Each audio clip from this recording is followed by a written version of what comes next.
Parents worrying about what's best for their children. I'm Brian Lilley with TheRebel.media. Parents spend an awful lot of time worrying about what's best for their kids, about getting them into the right daycare center, getting them into the right school, making sure they've got the right extracurricular activities, be it hockey or soccer, swimming, ballet lessons, what have you. These are the sorts of things parents spend their time worrying about. So it's more than a little disturbing to hear Ontario's Premier Kathleen Wynne spend the last few months casting aspersions on parents that take issue with her radical overhaul of the province's sex ed curriculum. Most of the parents I've talked to are concerned that the material being presented is being presented at an age-inappropriate manner, that material that could be taught at higher grades is being taught at lower grades. Very few I know have a problem with learning the proper body part names in grade 1. In a lot of schools, that's already happening. But teaching gender identity and gender fluidity in grade 3, masturbation in grade 6, these are things that parents go, hold on a minute, I'm not sure I'm on board with that. Yet, those that have raised questions have been called, first, homophobic by Premier Wynne. That was after a protest at Queen's Park earlier this year.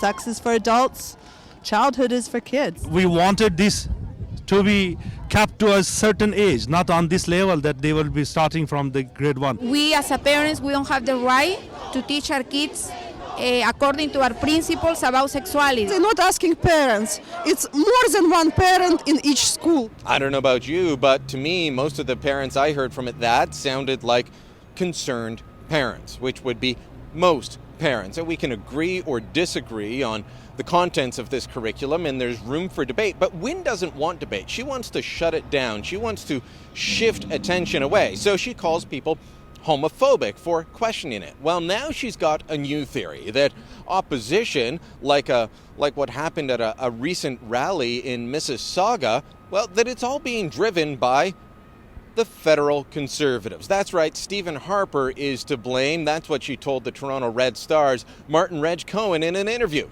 I think the federal Conservatives are going to try to use this issue in certain communities in the federal election, which I think is despicable, but I think it's something that we need to call them out on, you know? Now, in addition to that little clip you saw there, Cohen spent an entire column in the nation's largest newspaper detailing how this was the Conservatives behind it, but without offering any proof. That's what goes for news and opinion journalism in the Star these days. Have the Premier say something, write it down like a dutiful stenographer, and smear your opponents. Good work, Cohen. Good work, Star.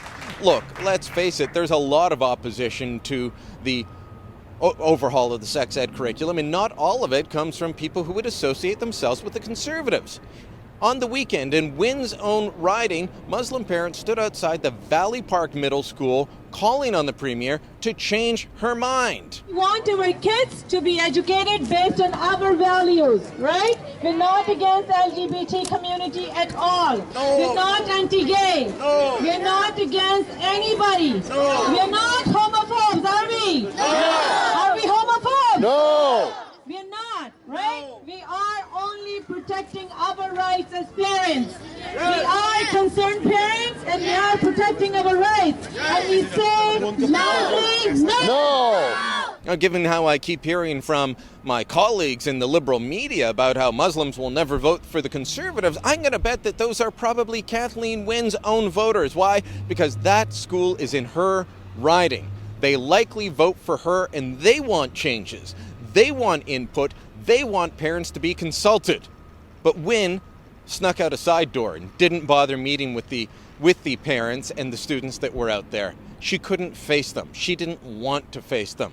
She doesn't want to consult parents, not when she's got Benjamin Levin to consult. Yes, I know they have denied time and again that Levin had anything to do with the sex ed curriculum. Well, he was deputy minister the first time this came up and was shot down by then Premier Dalton McGuinty.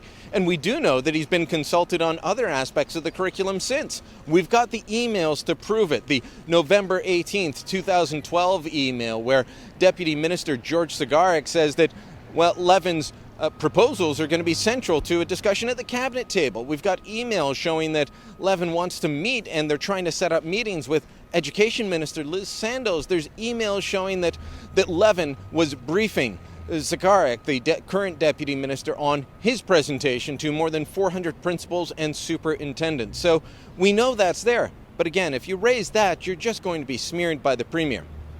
Let's stick to some facts here. Not everyone opposed to this is a federal conservative. Not everyone opposed to it is a provincial conservative. Not everyone opposed to it opposes everything the Premier. And just because you're opposed to it doesn't mean you are homophobic. It means you're a concerned parent. It means you worry about age-appropriate material. And it means that maybe you're more concerned with what your kids are learning than the political agenda being pushed by the educrats at Queen's Park.